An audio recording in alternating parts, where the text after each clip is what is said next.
निश्चित रूप से माँ काली की यह भावनात्मक कथा यहाँ प्रस्तुत है, ठीक वैसे ही जैसे आपने प्रदान की है। जब ब्रह्मांड अंधकार में डूबा था, तब माँ काली ने जन्म लिया, एक ऐसी शक्ति जो अज्ञान को भस्म करे, भक्तों को ममता दे और बुराई को जड़ से समाप्त कर दे। माँ काली सिर्फ संहार की देवी नहीं, वे प्रेम, करुणा और आत्मज्ञान की प्रतीक है। माँ काली की भावनात्मक कथा। माँ काली ब्रह्मांड की सृजनकर्ता, पालनकर्ता और संहारकर्ता शक्ति का एक रूप है। उनका स्वरूप जितना भयानक लगता है, उतना ही वे अपने भक्तों के लिए ममतामयी और करुणामयी हैं। उनकी कथाएं सिर्फ देवी देवताओं की कहानियां नहीं हैं, बल्कि जीवन के गहरे सत्यों, भावनाओं और आध्यात्मिक यात्राओं का प्रतिबिंब है। ये भावनात्मक कथा हमें माँ काली के विभिन्न पहलुओं से परिचित कराएगी, उनकी शक्ति, प्रेम और त्याग को उजागर करेगी। आदिशक्ति का प्राकट्य।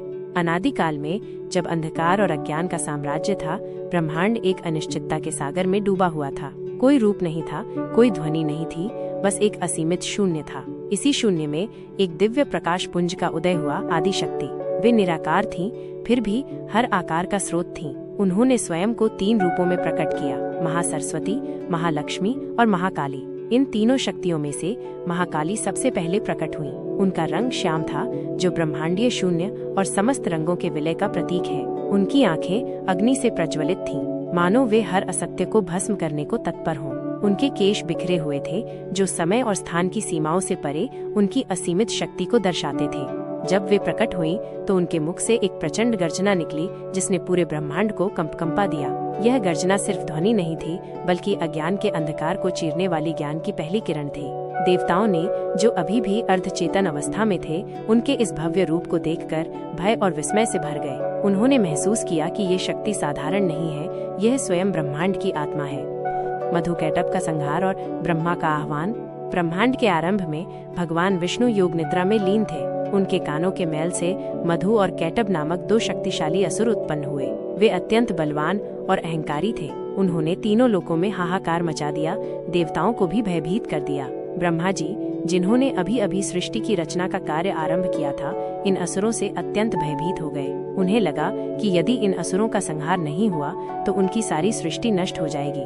ब्रह्मा जी ने अत्यंत व्याकुल होकर भगवान विष्णु से सहायता मांगी, परंतु वे गहन निद्रा में लीन थे। तब ब्रह्मा जी को याद आया कि भगवान विष्णु की योग निद्रा स्वयं महामाया है, जो आदिशक्ति का ही एक रूप है। उन्होंने आदिशक्ति को पुकारा, उनसे विनती की कि वे विष्णु को निद्रा से जगाएं और इन असुरों का संहार करें।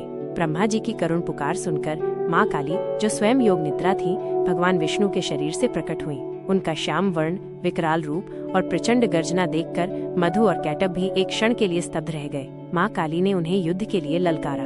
असुरों ने पहले तो उनकी हंसी उड़ाई, ये सोचकर कि एक स्त्री उनका क्या बिगाड़ लेगी, परंतु जल्द ही उन्हें अपनी गलती का एहसास हुआ। माँ काली और असुरों के बीच भीषण युद्ध छिड़ गया। ये युद्ध हजारों वर्षों तक चला। माँ काली ने अपनी प्रचंड शक्ति से उन दोनों असुरों को परास्त कर दिया और अंततः उनका संहार किया। इस विजय से तीनों लोकों में शांति स्थापित हुई और ब्रह्मा जी ने राहत की सांस ली। यह कथा दर्शाती है कि माँ काली सिर्फ संहारक नहीं है, बल्कि वे उस शक्ति का प्रतीक हैं जो अंधकार और बुराई को मिटाकर संतुलन स्थापित करती है। वे हमें सिखाती हैं कि कभी कभी बुराई को जड़ से मिटाने के लिए कठोर निर्णय लेने पड़ते हैं।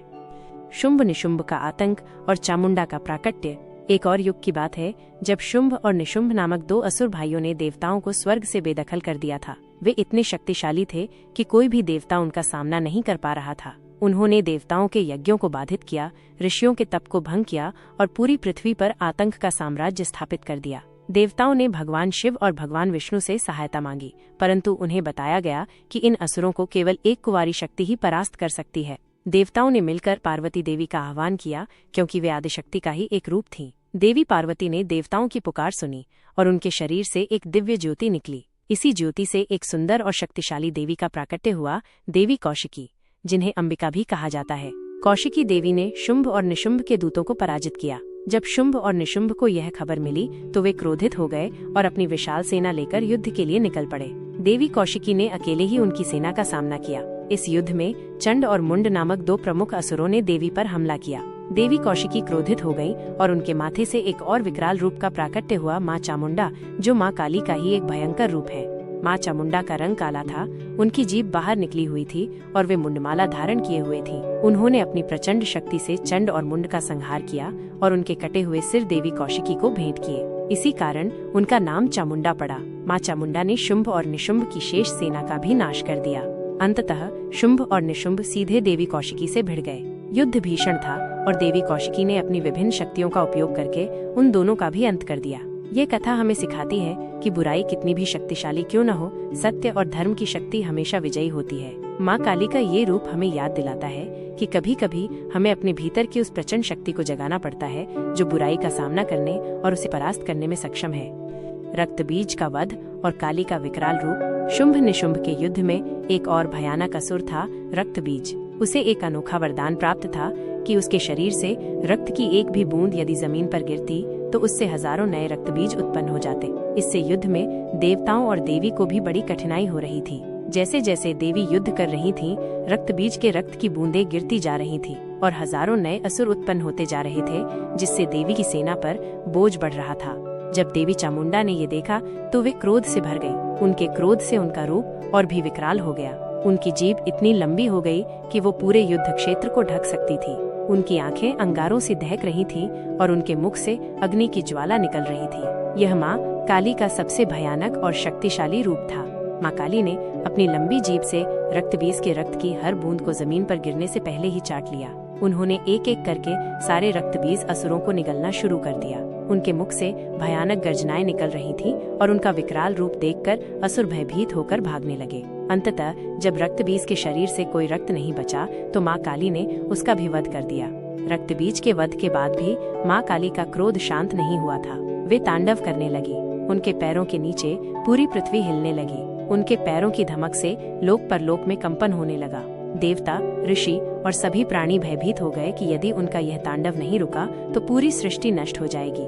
देवताओं ने भगवान शिव से प्रार्थना की कि वे माँ काली के क्रोध को शांत करें। भगवान शिव ने देखा कि माँ काली किसी भी तरह से शांत नहीं हो रही है। तब उन्होंने एक युक्ति सोची। वे माँ काली के रास्ते में लेट गए। जब माँ काली ने उन्हें अपने पैरों के नीचे देखा तो वे क्षण भर के लिए रुक गईं। अपने पति को अपने पैरों के नीचे देखकर उनका क्रोध शांत हो गया। वे शर्मिंदा हुईं और उनकी जीभ बाहर निकल गई। इसी रूप में हम माँ काली को देखते हैं, जहाँ वे भगवान शिव के ऊपर खड़ी हैं और उनकी जीभ बाहर निकली हुई है।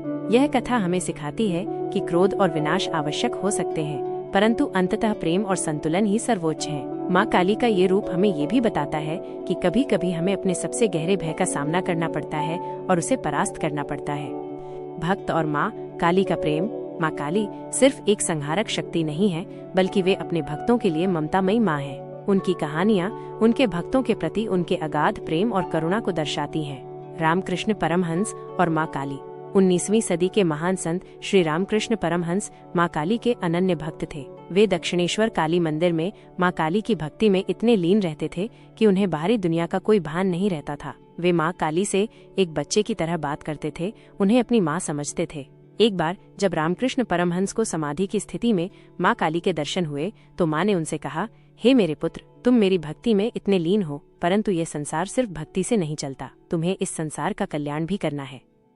रामकृष्ण परमहंस ने माँ से पूछा, माँ, मैं कैसे इस संसार का कल्याण कर सकता हूँ?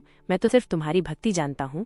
माँ काली ने रामकृष्ण परमहंस को ज्ञान और शक्ति प्रदान की, जिससे वे न केवल आध्यात्मिक ऊंचाई पर पहुंचे बल्कि लाखों लोगों के जीवन में प्रेरणा बने। रामकृष्ण परमहंस के जीवन में कई ऐसे क्षण आए जब माँ काली ने उन्हें प्रत्यक्ष रूप से दर्शन दिए, उनसे बात की और उनका मार्गदर्शन किया। वे माँ काली के साथ ऐसा संबंध रखते थे मानो वे उनकी अपनी माँ हो, जो उनके हर सुख दुख में उनके साथ थीं।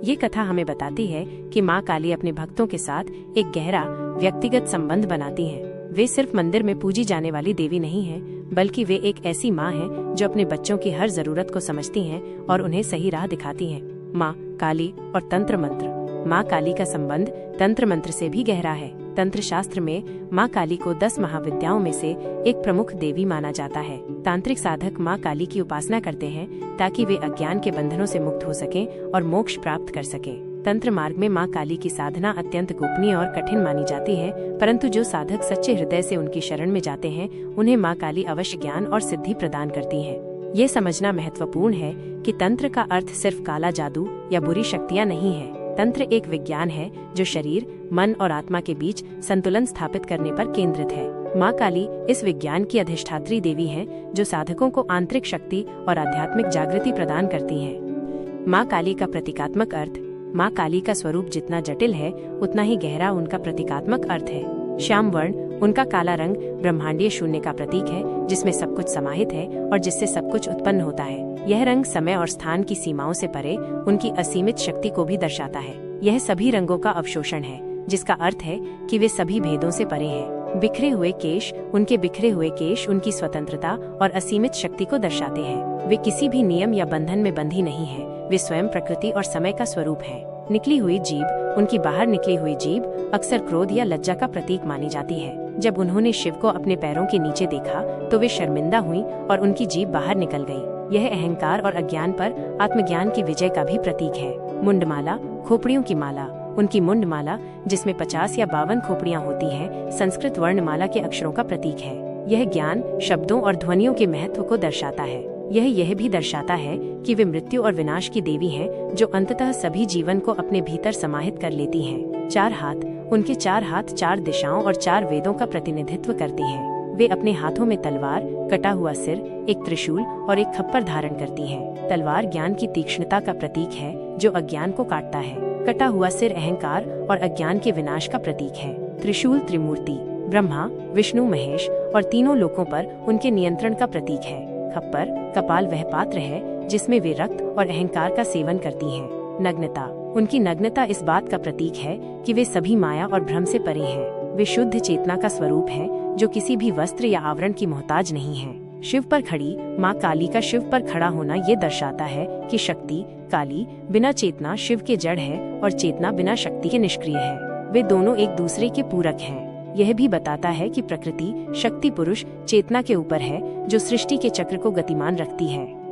माँ काली और जीवन के चक्र, माँ काली जीवन के चक्र जन्म, जीवन, मृत्यु और पुनर्जन्म की प्रतीक हैं। वे हमें सिखाती हैं कि मृत्यु अंत नहीं है, बल्कि एक नए आरंभ का द्वार है। वे हमें अपने भय का सामना करने, अपने भीतर के अंधकार को पहचानने और उसे दूर करने के लिए प्रेरित करती हैं।